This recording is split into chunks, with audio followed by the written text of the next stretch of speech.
நாம் தமிழர் கட்சி சீமானவர்கள் அவர் நாம் கிறிஸ்தவருங்கிறத அப்பப்போ நிரூபிச்சுக்கிட்டே இருக்கிறாரு. திருச்சியிலே கிறிஸ்தவ தலைவர்களோடு, கிறிஸ்தவ மக்களோடு, கிறிஸ்தவ பாதிரியார்களோடு ஒரு உரையாடல் நிகழ்ச்சி, இதே மாதிரி ஒரு நிகழ்ச்சி எங்கள் சைவ சமய தலைவர்களோடு, இந்து சமய தலைவர்களோடு ஒரு உரையாடல் நிகழ்ச்சி நடத்துவீங்களா நீங்கள்? முருகனை முப்பாட்டன் என்றும், அதாவது முருக மனுஷன், நாங்கள் வழிபடக்கூடிய தெய்வம் எங்களுக்கு முப்பாட்டன், ஆனால் ஜீசஸ் தெய்வம். எப்பேற்பட்ட டெக்னிக் பாருங்க.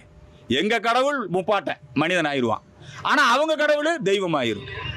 மிக சாதுரியமாக திரு சீமானவர்கள் இஸ்லாமிய கிறிஸ்தவ மக்களை அவர்களுடைய வாக்குகளை பெற வேண்டும் என்பதற்காக அவர்களுடைய மத உணர்வுகளுக்கு மிகப்பெரிய மதிப்பு கொடுக்கிறார்.